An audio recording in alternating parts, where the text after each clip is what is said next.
Hey guys, Charles Damiano here from the Bruce Lee Collection for another exciting episode. In this episode, we'll be featuring a really special guest by the name of John Derbyshire, who co-starred with Bruce Lee in Way of the Dragon. So I'm really excited to have him here today in Hector Martinez's crib, his Bruce Lee gallery. So John, I want to welcome you, man, and I really appreciate you doing and taking the time out of your day to do this brief interview with us here today. It's been my pleasure. Oh, but great. Wait, co-star is a little bit much? pitching it a little high. Okay. That was like an extra. Okay, an extra. There we go. We'll call it an extra. So you had the scene with Bruce, and I want to kind of ask you a few questions where he came into the mob office, right? Yep. With John Ben, and you were one of the thugs, I guess, in the office. Yep. And sitting on the sofa, yeah? Yeah, sitting on the sofa, and I remember you, the guy who took the dart in the hand. Is that correct? Yes, that's right. And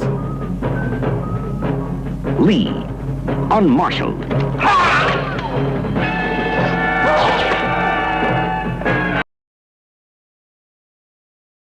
And so tell us how that whole scene came about, how you were selected, and was there choreographed behind the scene? Just give us a little briefing on how it all came about for you. How did he find you? Well, there wasn't much selection. My impression is that the studio just sent out someone from the casting department said, go into the city and find some foreigners. We need some foreigners who are kind of thuggish looking. Okay. So I was living in a cheap guest house in Kowloon, and I was broke. I was down and out. I'd been involved with a business that had failed and not feeling very happy and broke. Yeah, yeah. And I was sitting there in the guest house in the sitting room watching TV, and this Chinese guy came in and looked around and he saw me and he said, "Do you want to be in a movie?" Now, what sitting room were you in? Were you in a hotel? Or were you in a... No, just a guest house. A guest house? A little guest house. And how did he know to go to the guest house? It's kind of a well-known guest house. It's called Chungking Mansions. Oh, okay. If you ask old Hong Kong hands who were around in the 70s, 80s, Chungking Mansions, they'll say, oh yeah, yeah. It was just a big block broken up into little guest houses. I got you. Guest houses. And so he found you there. You were sitting there. Obviously he was just cruising around trying to find thuggish looking foreigners. That's funny. So he said, you want to be in a movie? I said, how much does it pay? Because I was broke. Now, how old were you at the time? I was just 27. Okay, and that was 1972? Yeah. Okay. 27, yeah. I was born in 1945. Right in between VE Day and VJ Day. So you saw this Asian guy walking over to you, and did you know it was Bruce Lee at that time? Did you see him? No, in the it big wasn't boss, Bruce or... Lee. It was some guy from the studio. Okay, it was some guy from the They sent studio. some guy from the studio All right. to round up some foreigners. And he said, "You want to be in a movie?" I said, "Yeah." How much does it pay? He said $70, which was 70 Hong Kong dollars. Okay. It was trading at 6 to the US dollar at the time, so it was like $12 for a day's work. But that sounded pretty good to me. I said I was in. So I said, all right. Wow. So he said, all right, be outside the Miramar Hotel tomorrow morning at 7 a.m. I said, all right, I'll be there.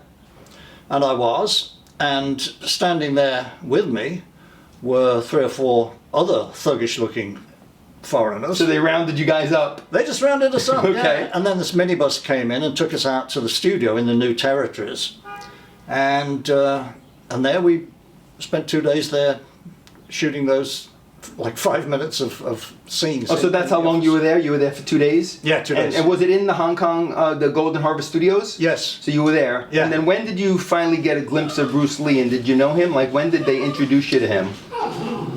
I confess I did not know him. I heard the name. Okay. And his first Chinese movie had been a big success already. Yes. The Big Boss. The Big Boss, yes. And I'd heard the name, but I wasn't much of a moviegoer. Got you. And I didn't know much about him. But they took us into the place where they were filming, a huge, like an aircraft hangar, kind of big barn of a place. And Bruce came in, and these other guys that I was with, these other Westerners, they knew, that's Bruce Lee. I said, yeah, that's a nice looking fella. And he came over and shook our hands and cracked a few jokes. He was very charming. He was a very charming guy. And very good natured. What did he have on at the time when you met him? Did he have his suit on from Return of the Dragon that he was filming in, or did he have regular street clothes? Oh, I wish you hadn't asked me. I don't know. No, Okay. I'm sure I would have remembered if it was anything other than regular Okay, street clothes. all good. And then we got to filming, and it's a gritty business making a movie, you know, especially with Bruce and especially with fight scenes, because they have to be rehearsed over and over. You get really sick of doing it. So you sat through those rehearsals and saw it while he was doing some of the rehearsals? Yeah, well, unless it was a scene that I was in, and then I was on out there in the field. But you spend most of your time just sitting around and waiting, just watching other people do things and watching them set up the cameras and so on, and you know, makeup girls would run over and touch up Nora's makeup. Yeah. And then when did you know what your scene was going to consist of? How'd they convey that to you, or did they know, or did they have that in a script, or it just kind of was fly by the seat of their pants type thing at that time? I know the answer to that. I could read a bit of Chinese at the time. Okay. And I happened to catch a glimpse of the script that they were working for. Yeah. For the scene that I was in. And it was just 4 Chinese characters. Li Da Xi Ren. Li Da just means to strike. Li strikes the foreigners. Oh, okay. That was the whole scene. Okay.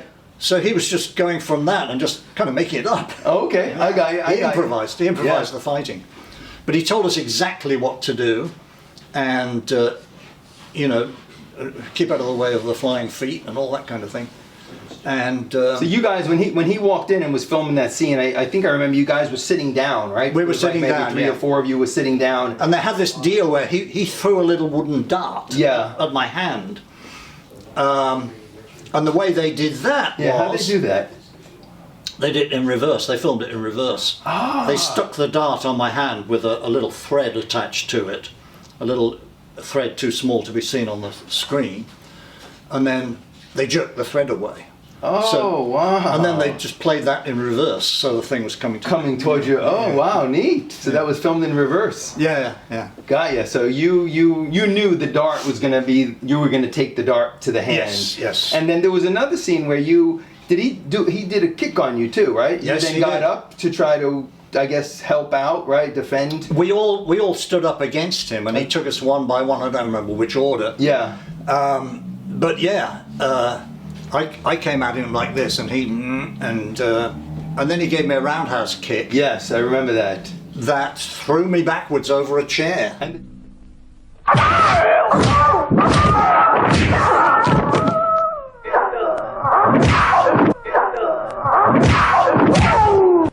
And the chair flipped over. And the chair flipped over. Yes, I remember that. We rehearsed that 4 or 5 times.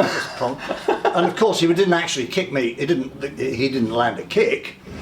Again, what happened was 2 of the other guys, one got on each side of me. I lay down on the floor. They got on each side of me, and they took an arm and a leg each, and they did 1, 2. Whoa, over the chair. They hoisted you over. Yeah. Oh, I got you.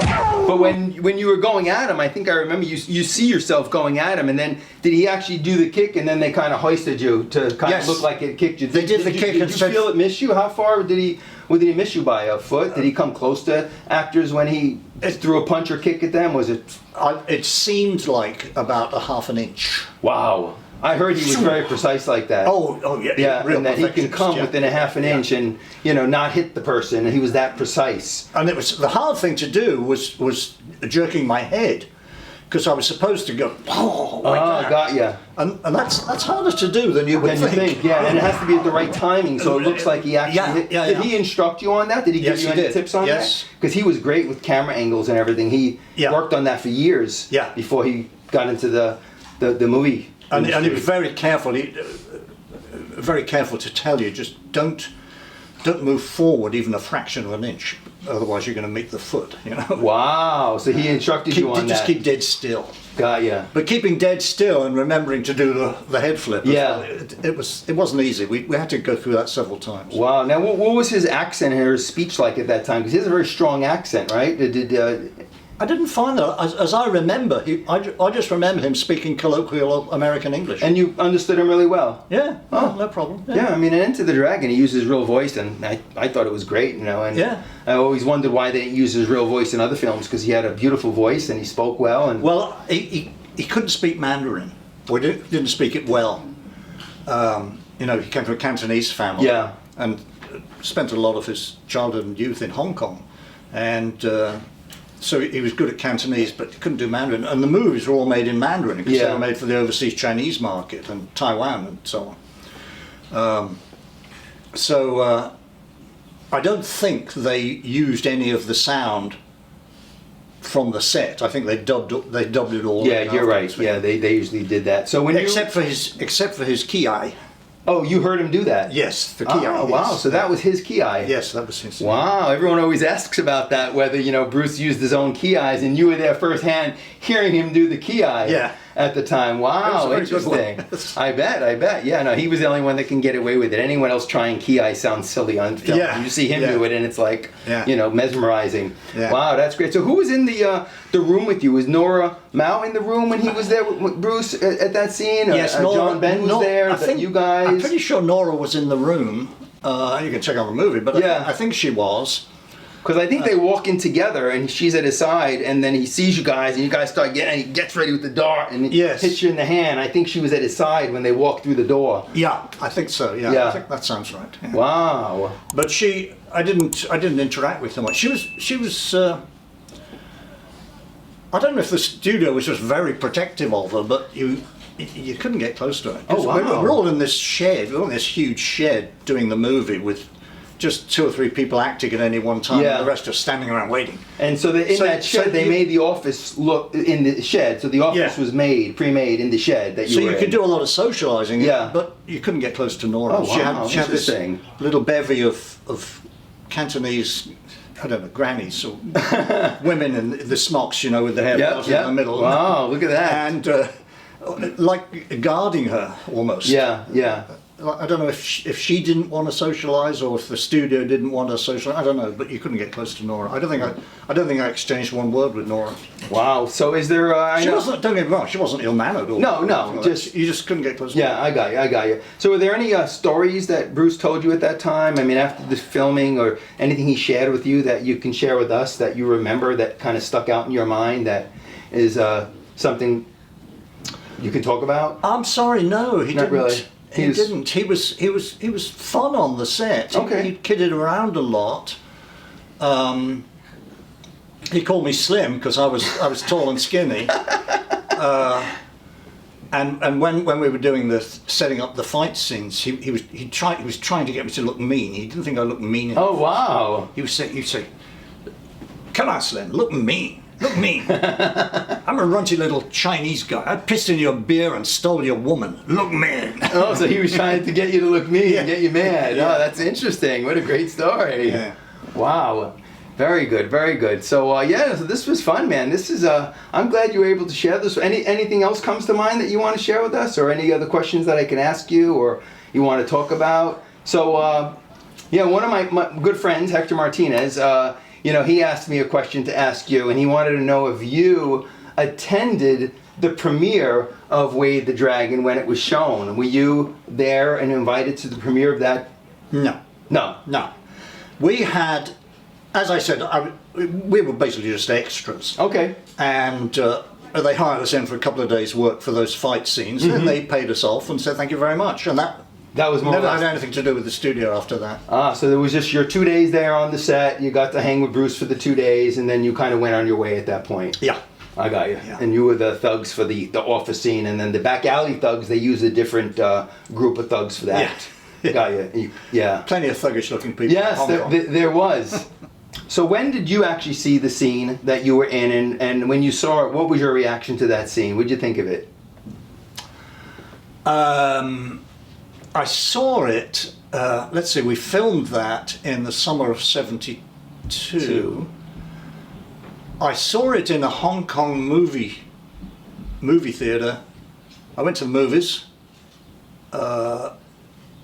Must have been late '72 or early '73. Okay. And then I was just in the audience in the movie and I saw it, and I thought, that came out well. And then, did you know it was going to air? Did you just find it just from the movie theater? You knew it was coming out, and you just saw it that it was airing, and you went to go see it, or were you invited? Did anyone call you and say, "Hey, it's going to be showing on this week"? No, I just kind of saw it in the newspaper that it was showing on. And you said, "Oh, let me go see that." Yeah. That's funny. So John, taking different turns. So, what was your reaction finding out that Bruce passed, and where were you at that time, and how did you react to that? I was back in England at that time. Oh, you were. I came to New York in August 1973. Bruce passed July 20th, right? Yes. So it would have been my last couple of weeks in England before I moved to New York. Oh, wow. I don't remember what I was doing. I don't think I had a regular job at the time. I was just preparing to make the move. Mm-hmm. And I heard about his passing in the newspapers. It wasn't a big story in the English newspapers. Oh, wow. He wasn't that famous a movie star in England. I think he was bigger in America than he was in England. But I heard about it and I thought, gosh, that's too bad. He was a really nice guy. Yeah. But were you shocked to hear that he passed? I mean, because the guy was the picture of health. He was in the best shape of his life. I mean, the guy was superhuman to certain people, and then all of a sudden you hear that he passes. I mean, I guess I was. I don't clearly remember, but I think I must have been because, as you say, he was the pictures on the set, on the movie set when he wasn't engaged in setting up any scenes, when he was having some idle time. He never had idle time. He was always doing something. He would do. That was the first time I have ever seen the thumb and finger push-up. Oh, you saw that? Oh, yeah. He would sometimes just go down and do that, just to keep himself busy, just to keep himself moving. He was very mobile. He didn't stand still much. Yeah, that's what they say about him. Even when you were talking to him, he was doing like little skipping movements with his feet. Even as young, I think his nickname was Never Sit Still. He just, he was always moving. Yeah. He was always that way. Yeah. Lots of energy all the time. Yeah. Wow. Wow, so you remember that. And you got to, close up to him, you got a very strong impression of a sort of wiry strength and a sort of tension, like a steel spring. Yeah. So you can feel that in his presence. So you could feel that. He exemplified that. Yeah. I think that was all the charisma that he had. I mean, and you really saw his charisma on screen. But so his presence. In your presence, you really could feel his presence, even though he was only 5'7", 130 pounds. Oh yeah, you really could feel his strong presence. Oh yeah. Wow, amazing, amazing. Yeah. Wow, that was great. Well, I appreciate you sharing that with us. And I didn't know him. I wasn't much of a moviegoer. I knew him mainly from Hong Kong TV. Okay. In Hong Kong at that time, there was a Cantonese channel and an English channel, and on the Cantonese channel, they had these talk shows, where just some amazing, some well-known TV people in Hong Kong would just have a talk show and do some little skits and crack some jokes, and he would wander into these. He would wander into these shows, and do a little routine. I remember one. He was pretending to be drunk, and he was. And make everybody laugh. Yeah. He just cheered up everybody, made everybody laugh. And you saw that on Hong Kong TV. On Hong Kong TV, and it was obviously all unscripted.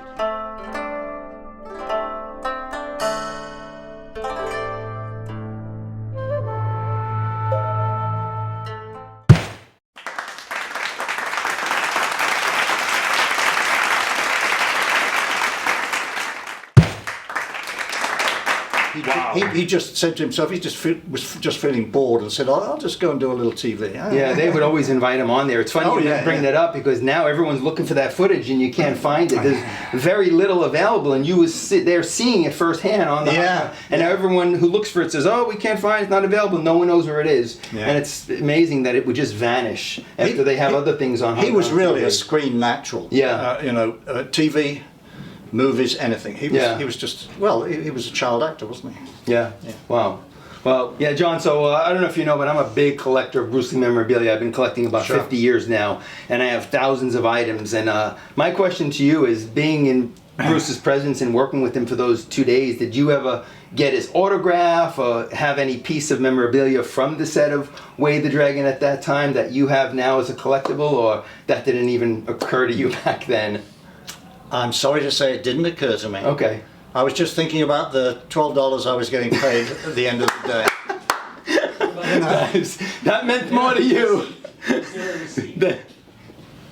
Was there a receipt? A receipt. A receipt? Oh, yeah, a check. Did you get it? Did you get it in cash, or was it a check? You don't have to ask that question. I don't clearly remember, but on circumstantial evidence, I feel pretty sure I just got it in cash. In cash, So right? yeah, I think I didn't have a bank account in Hong Kong, so I don't know how it would have yeah, I think that's how they paid extras back Yeah. then in cash. Yeah. Yeah. Wow. Well, this was certainly great, John. I appreciate you doing this interview, man. Thank you for being on our channel here. So really appreciate it. Wow. Oh yeah! Well, guys, I hope you liked this interview, this exclusive interview with John here. And I want to bring up two other people right now. So, Edgar, why don't you come up here with Hector? And I know you have a couple of pieces here that you wanted to get John to sign here. So, why don't we move in here so we can get everyone in here? So, Edgar, what do you have there for everyone here today? Well, knowing that you were going to see John, I felt kind of like creatively, the juices were flowing. I says, well, there's got to be something that we can do. So I put together a little collage, and it's got John's image on the front with Wow. Oh man, that's pretty cool, bro. Nice. Woo! I love it. So you got the poster of The original U.S. poster, Return of the Dragon. You got John there, There's right John. in the middle, in the office, and there's John getting kicked. Yeah, there's John looking like a young John Lennon. There we go. That's awesome, man. Wow. Very nice, very nice. That is, The passage of time. There we go. Yeah. wow, that is beautiful. Well, that's going to be for you, John. That's a little gift for you from Edgar, and I know we have one Well, also. thank you, Edgar. So, Yeah, so and we cool. hope later on you can sign them for us. You up for that? course. Yeah. All right. Hi, Bruce Lee collectors and fans. I have an exclusive offer just for you that I know you will love. If you'd like to purchase your own copy of this beautiful, limited edition, custom Bruce Lee Way of the Dragon lobby card, signed by the one and only John Derbyshire, who played as an extra on the set of Way of the Dragon with Bruce Lee, then email me now at cdbrlee@aol.com to order yours now while supplies last. Remember, this is an exclusive one-time offer and supplies are limited, so email me now to order yours. Once again at cdbrlee@aol.com. These are reasonably priced and going fast, so order yours now. Thank you, and as always, have fun collecting. Yeah, so And we cool. hope later on you can sign them for us. You up for that? Of course. Yeah. All right, well, thank you so much, man. And Thank you, bro. Thank you, Edgar. I appreciate it, man. And thanks to you guys for what you do, keeping the spirit alive. Thank you, John. Oh, thank you, John, It's man. our pleasure. Yeah, Thank you so it really much. is. Thank you. You too. I'm so honored to have you in my home. Why don't you sign us out, Hector?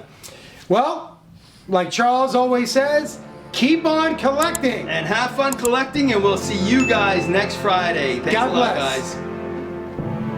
Yay!